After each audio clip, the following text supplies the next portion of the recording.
સુરતની વીર નર્મદ સાઉથ ગુજરાત યુનિવર્સિટીની બોયઝ હોસ્ટેલમાં દારૂની મહેફિલ ઝડપાઈ છે। 31 ડિસેમ્બરની રાત્રિએ યુનિવર્સિટીની બોયઝ હોસ્ટેલમાં દારૂની મહેફિલ માણતા 6 વિદ્યાર્થીઓ જોવા મળ્યા હતા।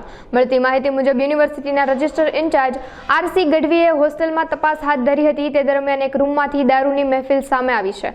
જે ઘટના દરમિયાન 5 વિદ્યાર્થીઓ ભાગી ગયા હતા તો એક વિદ્યાર્થીએ ઝડપાઈ ગયો છે, જેને પગલે યુનિવર્સિટીના કુલપતિ ડોક્ટર કિશોરસિંહ ચાવડા અને રજિસ્ટ્રાર ડોક્ટર આરસી ગઢવી દ્વારા તમામ વિદ્યાર્થીઓ સામે પોલીસ કેસ કરાયો છે તેમજ વિદ્યાર્થીઓના પ્રવેશ રદ કરવામાં આવ્યા છે। ડોક્ટર રમેશદાન ગઢવી, કુલ સચિવ વીર નર્મદ દક્ષિણ ગુજરાત વિશ્વવિદ્યાલય સુરત।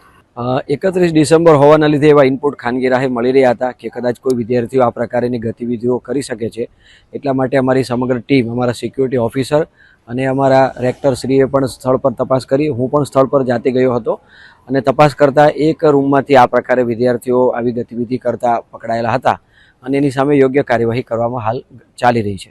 ઘટના સ્થળે જે અમારી એક હોસ્ટેલ છે એ હોસ્ટેલની અંદર વિદ્યાર્થીઓ આ રીતથી કંઈ નોનવેજ અને દારૂની બોટલ વગેરે પકડાઈ હતી અને દારૂની બોટલ વગેરે અમે પોલીસ ફરિયાદ પણ દાખલ કરવામાં આવી છે અને સ્થળ પર ગયા પછી પોલીસ પણ આવી હતી અને પોલીસને પછી હેન્ડઓવર કરવામાં આવેલું છે। એટલે પોલીસની પણ ફરિયાદ અમે રાત્રે મોડે સુધી પણ અમારા રેક્ટરશ્રી અને અમારા સિક્યુરિટી ઓફિસરશ્રી પોલીસ સ્ટેશન જઈને પોલીસ ફરિયાદ દાખલ કરવામાં આવી છે અને યોગ્ય નિયમ અનુસારની ચોક્કસ કાર્યવાહી કરવામાં આવશે।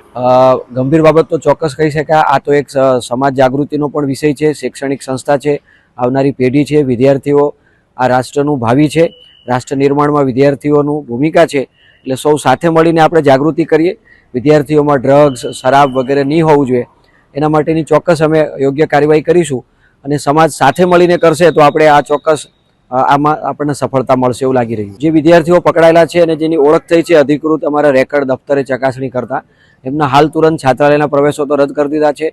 ફાઇલો પર હુકમ થઈ ગયા છે કે એમના પ્રવેશો પણ રદ કરવાની ઘટતી કાર્યવાહી કરવામાં આવે અને એની પણ બજવણી હુકમ વગેરે આજકાલમાં થઈ જશે। નિયમ અનુસારની ચોક્કસ કાર્યવાહી કરવામાં આવશે।